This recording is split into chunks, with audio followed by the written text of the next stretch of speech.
Good morning student. देखिए आपको BSc third year zoology practical में एक प्रैक्टिकल है आपको स्पेग्नोमीटर। ठीक है, तो क्या होता है ये ब्लड प्रेशर मेजरमेंट ऑपरेटर कहलाता है, रुधिर दाबी यंत्र कहलाता है, जिसको क्या कहते हैं अपन स्पेग्नोमेनोमीटर। ठीक है, तो सबसे पहले अपन क्या इस ऑपरेटर के बारे में बात बताऊंगी। सबसे पहले मैं आपको बता दूं ऑब्जेक्ट स्पेग्नोमीटर, इसका उपयोग क्रियाविधि पर टिप्पणी लिखिए ऐसा दे देंगे। रुधिर दाब का परिचय, सब introduction of BP high blood pressure क्या कहलाता है, देखो क्या कहलाता है 90 से कम होने पर सिस्टोलिक होता है और 60 से कम होने पर डायसिस्टोलिक होता है, ये तो आपको पता ही है। अब देखो रुधिर दाब जब धमनियों से बहता है, रुधिर कहाँ बहता है, धमनियों में बहता है, क्योंकि वेन्स और आर्टरी होती है। वेन्स में क्या होता है ऑक्सीजन विहीन और जो आर्टरी जो होते हैं ऑक्सीजन युक्त रुधिर बहता है, ये आपको पता है। ठीक है, तो धमनियों में रुधिर दीवारों पर एक दाब लगता है जिसे हम धमनी रुधिर दाब कहते हैं, धमनी रुधिर दाब कहा जाता है। ठीक है, रुधिर जब धमनियों में बहता है तो धमनियों की दीवारों पर रुधिर जब बहता है तो धमनियों की जो दीवार जो होती है तो धमनियों की दीवारों पर परिवर्तित होता रहता है, जिसे वेंट्रियल के सिस्टोल। वेंट्रियल के सिस्टोल का मतलब होता है सिकुड़ना। सिस्टोलिक दाब क्या कहलाता है, जब सिकुड़ता है संकुचित होता है, यह सर्वाधिक ही हो जाता है। ठीक है, जब बाया वेंट्रिकल निलय, बाया वेंट्रिकल निलय एरोटा यानी क्या कहलाता है महाधमनी चाप या महाधमनी रुधिर को पंप करता है। क्या बाया निलय जो होता है महाधमनी चाप जो होता है महाधमनी को ब्लड क्या करता है सर्कुलेट करता है, तो सिस्टोलिक दाब कहलाता है। तो सिस्टोलिक दाब का मतलब सिकुड़ना। ठीक है, डायसिस्टोलिक में रुधिर दाब गिरता है।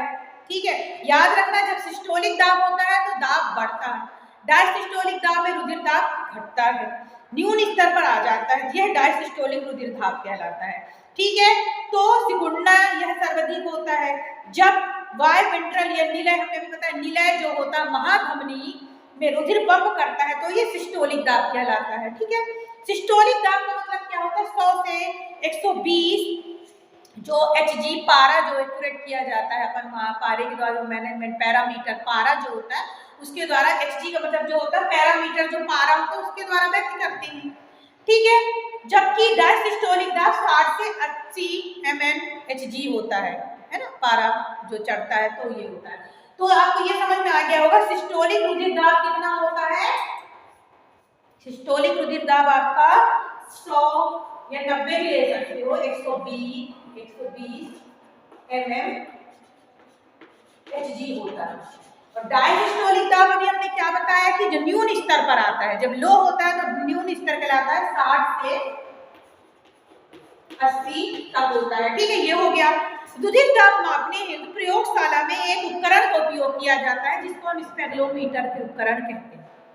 ठीक है, स्पेग्नोमेनोमीटर की सहायता साथ में स्टेथोस्कोप की आवश्यकता पड़ती है। आप जानते हैं स्टेथोस्कोप क्या कहलाता है, डॉक्टर जिसे टेम्परेचर देखता है अपन की पल्स रेट को देखता है, या तो फिर अगर स्टेथोस्कोप नहीं है तो आप ऐसे कलाई के द्वारा भी क्योंकि अपनी 72 टाइम जो पल्स रेट होती है उसके द्वारा भी अपन इसको काउंट कर सकते हैं। रुधिर दाब ब्रेंकियल धमनी से मापा जाता है, ये भी याद रखना रुधिर दाब जो होता है ब्रेंकियल धमनियां जो होती है आर्टरी उससे नापा जाता है, जो कोहनी के ठीक ऊपर, जो कोहनी के ठीक ऊपर ब्रेंकियल धमनी होती है उससे नापा जाता है।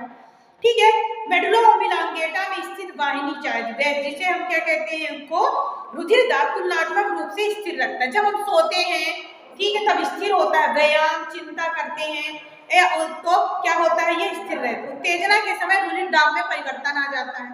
अब इसके बाद हम एक उपकरण के बारे में बताएंगे जो स्पेग्नोमीटर कहलाता है। देखिए प्रयोगशाला में उपयोग करने मतलब अभी मैंने मंगाया अपने लैब में, पर क्या है कि ये मेन क्या डॉक्टरों के पास भी होता है, आप कहीं जाते हैं चेक कराने आप देख रहे हैं कि ये क्या कहलाता है स्पेग्नोमीटर कहलाता है। ओके, इसके बाद आप देखोगे कि जो ये मीटर जो होता है इसमें ये डब्बे के अंदर ऐसे पैक रहता है, इसको अपन पुश किया तो ये खुल गया।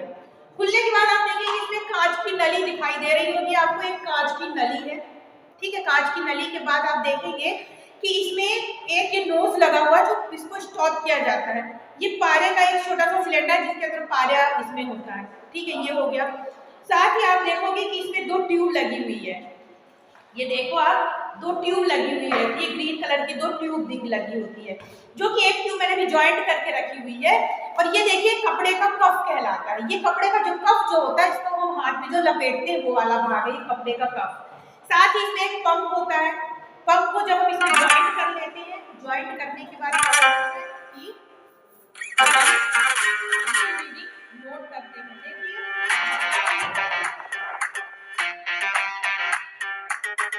ठीक है, ये हो गया।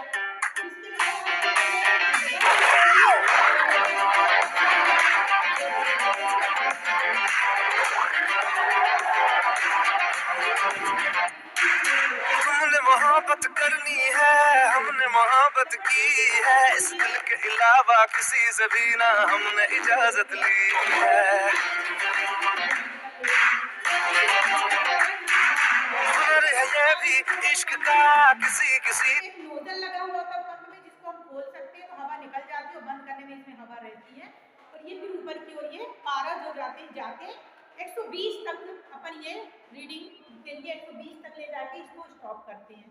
फिर उसके बाद हमें जो भी है स्टेथोस्कोप के द्वारा हम अपनी देखते हैं, पल्स रेट को काउंट करते हैं, उसके द्वारा हम इसको बीपी लेते हैं। ठीक है, तो स्पेक्ट्रोमीटर एक लंबी कांच की मैनोमीटर केस का नली होती है।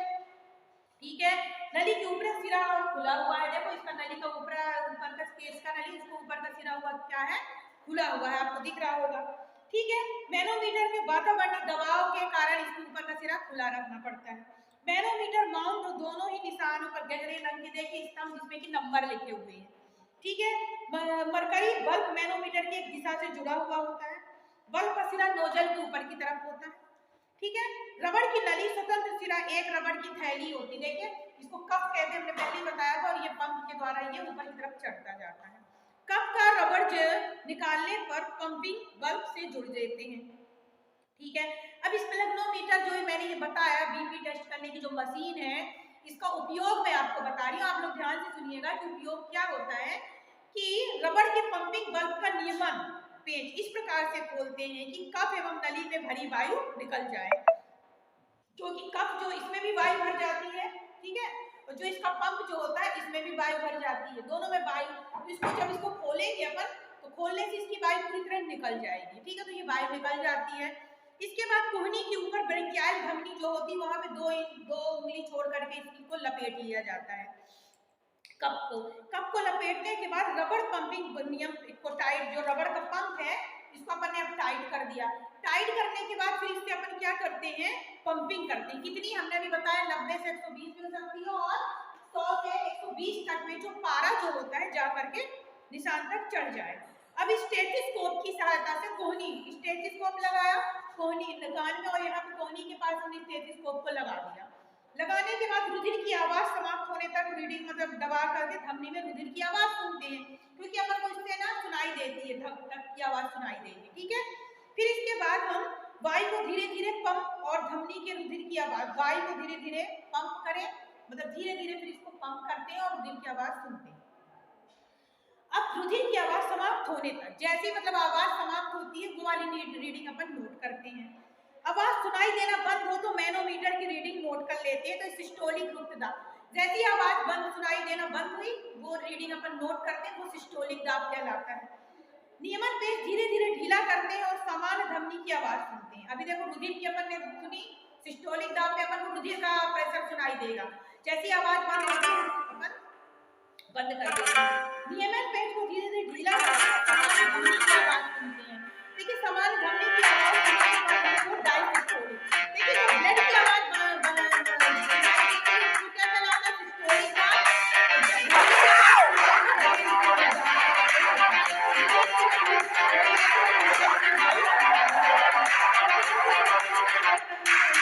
तुमने मोहब्बत करनी है, हमने मोहब्बत की है, इस दिल के अलावा किसी से भी ना हमने इजाजत ली है।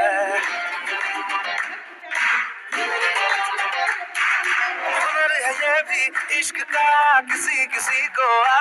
ठीक है, ये याद रखना। तो ये मैंने आज आपको स्पेक्ट्रोमीटर के बारे में बताया, जो रुधिर मापक यंत्र है स्टूडेंट। Thank you.